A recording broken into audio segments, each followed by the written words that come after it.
गुरु श्री रमन महर्षि। पुनर्जन्म। अधिकांश धर्मों ने शरीर की मृत्यु के पश्चात जीव का क्या होता है इसके बारे में जटिल सिद्धांत स्थापित किए हैं।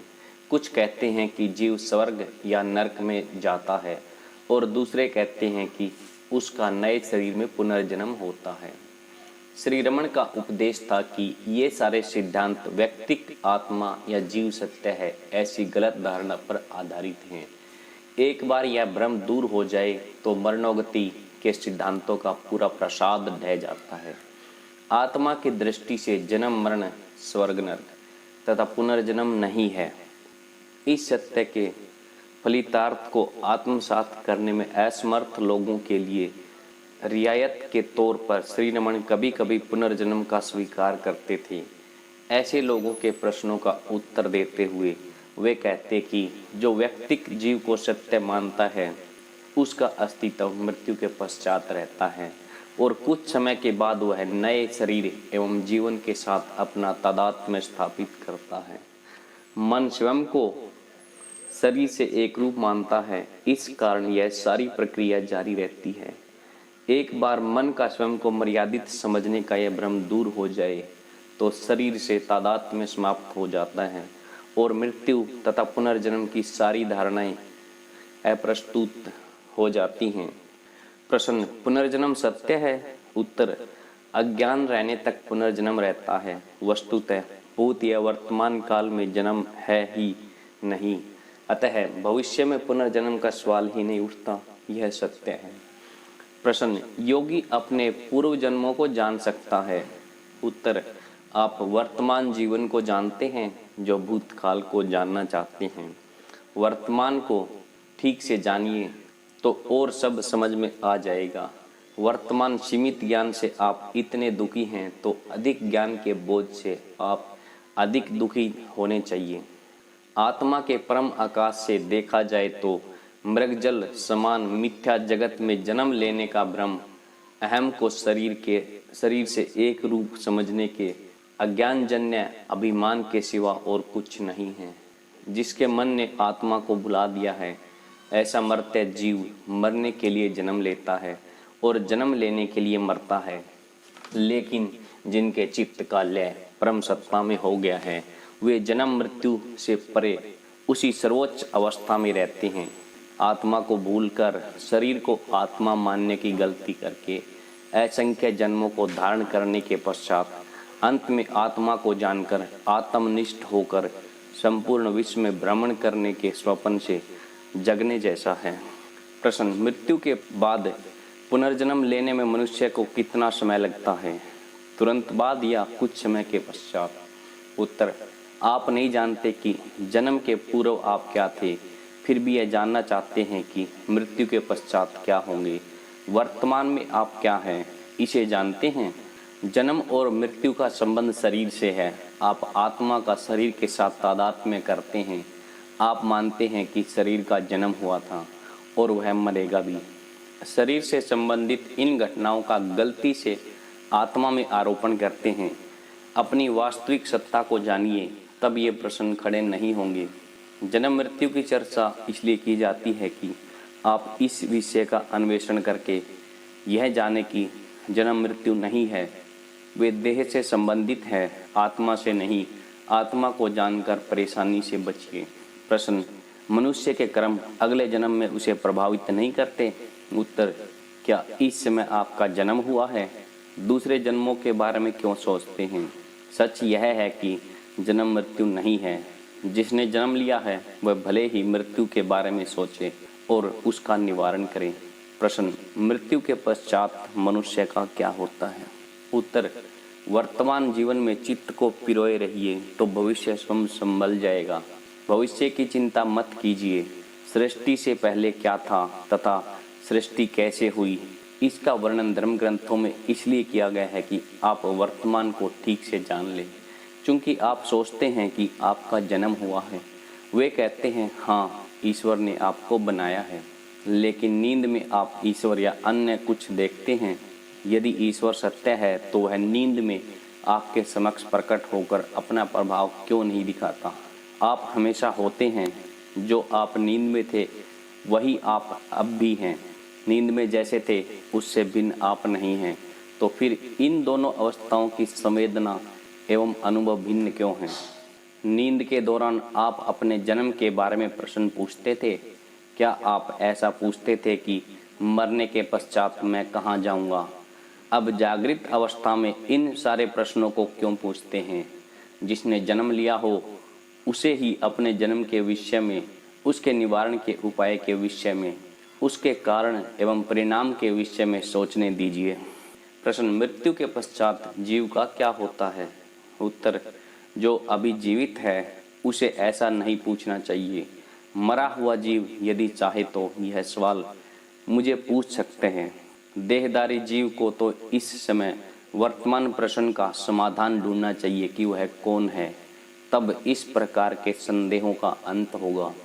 प्रश्न, अविच्छिन्न रूप से रहने वाली व्यक्तिक जीव कही जाने वाली किसी वस्तु का अस्तित्व नहीं है, ऐसा बौद्ध मत क्या सही है?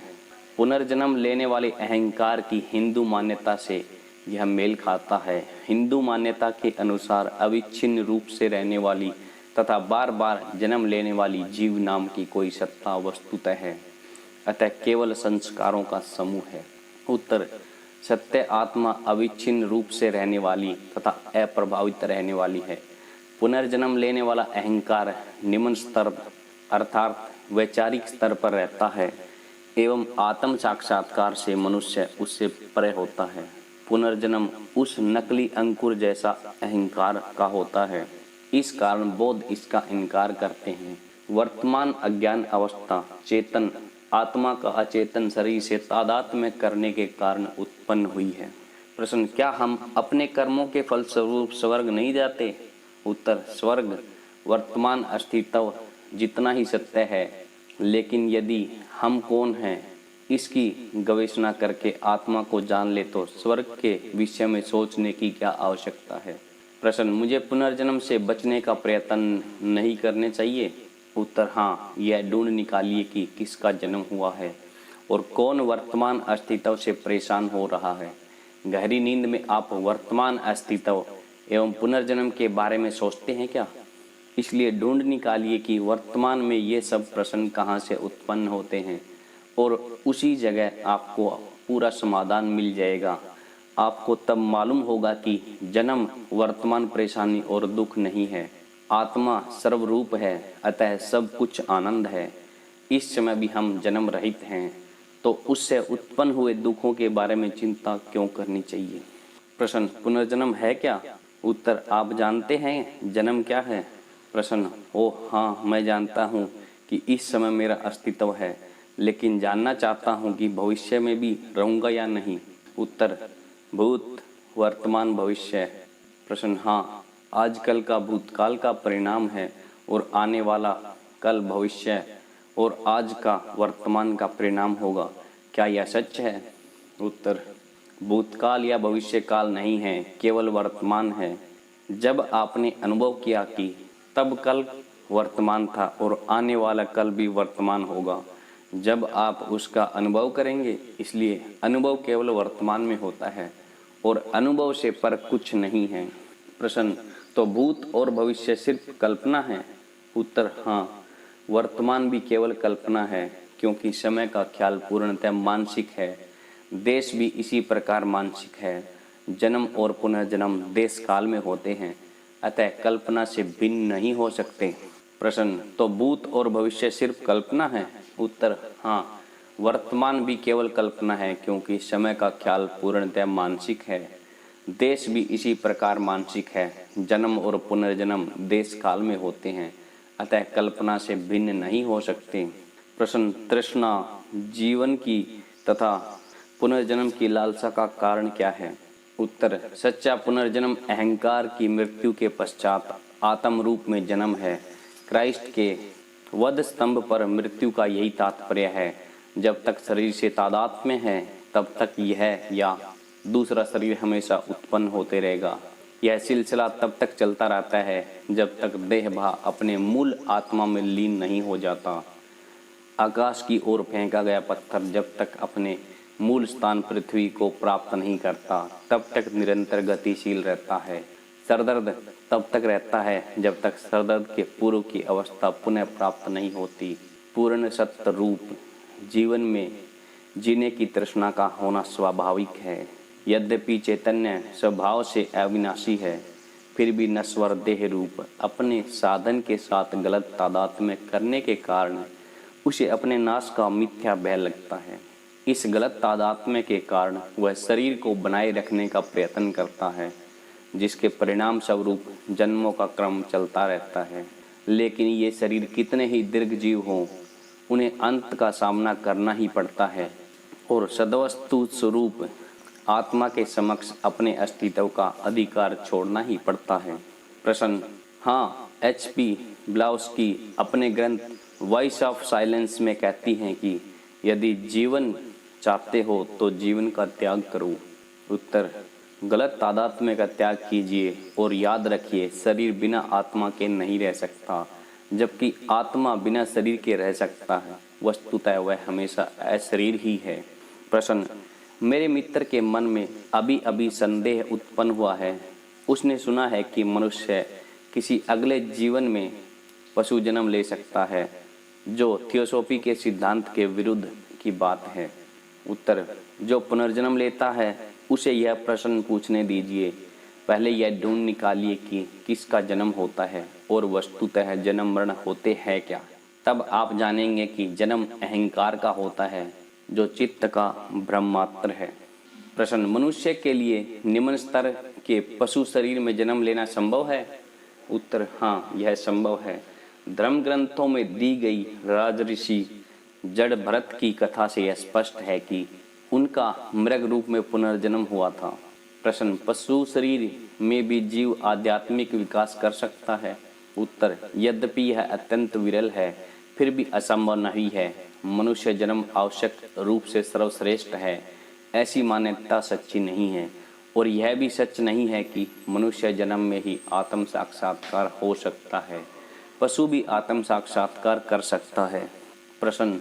थियोसॉफी मानती है कि मनुष्य मृत्यु और पुनर्जन्म के बीच में 50 से 10,000 सालों का अंतर हो सकता है। ऐसा क्यों। उत्तर। चेतना की विभिन्न अवस्थाओं को नापने के पैमाने में कोई संबंध नहीं है। ऐसे सारे नाप अनुमान पर आधारित हैं। यह सच है कि कुछ लोग अधिक और कुछ कम समय लेते हैं, लेकिन यह बात स्पष्ट रूप से समझ लेनी चाहिए कि कोई भी जीव आता या जाता नहीं है। उसके चित्त के आने जाने से वह आता जाता दिखाई देता है। जिस स्तर पर चित्त कार्य करता है, उसके अनुरूप अपने लिए शरीर बना लेता है। भौतिक जगत में उसका शरीर भौतिक होता है और स्वप्न जगत में स्वप्न शरीर होता है, जो स्वप्न की वर्षा से भीग जाता है और स्वप्न के रोग के कारण रुग्ण हो जाता है। भौतिक शरीर की मृत्यु के पश्चात कुछ समय के लिए चित्त निष्क्रिय रहता है, जैसे कि गहरी नींद में होता है। तब वह अशरीर एवं विश्वातीत होता है, लेकिन थोड़े ही समय में वह फिर से एक नए सूक्ष्म जगत में तथा शरीर में सक्रिय हो जाता है और उस अवस्था में तब तक रहता है जब तक उसे भौतिक शरीर प्राप्त नहीं होता, जिसे पुनर्जन्म कहते हैं। लेकिन जिनका चित्त पहले ही निष्क्रिय हो चुका है, ऐसे आत्मनिष्ठ ज्ञानी पर मृत्यु का कोई असर नहीं होता। ज्ञानी के चित्त का अस्तित्व समाप्त हो जाता है और वह कभी भी फिर से मृत्यु जन्म का कारण बनने के लिए उत्पन्न नहीं होता। उसके लिए ब्रह्मों की श्रृंखला हमेशा के लिए टूट चुकी होती है। इससे यह अब स्पष्ट हो जाना चाहिए कि वस्तुतः जन्म या मृत्यु नहीं है। चित्त इस ब्रह्म प्रक्रिया की सत्यता को उत्पन्न करता है एवं तब तक बनाए रखता है जब तक वह आत्मा के ज्ञान से नष्ट नहीं हो जाता। प्रश्न।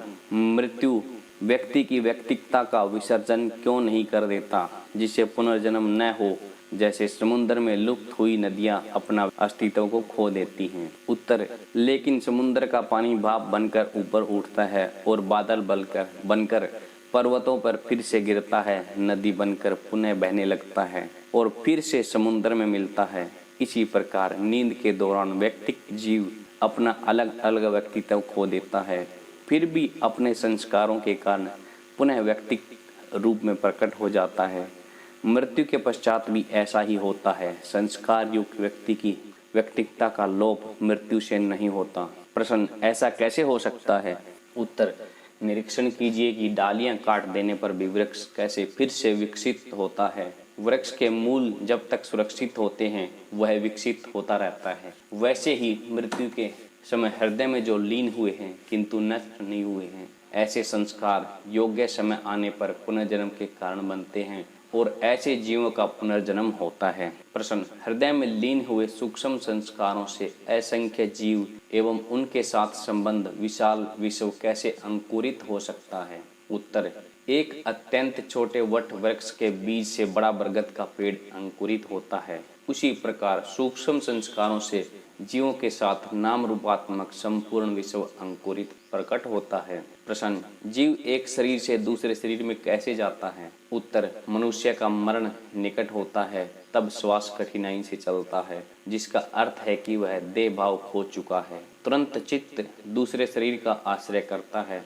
और दो शरीरों के बीच में आने जाने लगता है, जिससे नए शरीर में आसक्ति दृढ़ हो।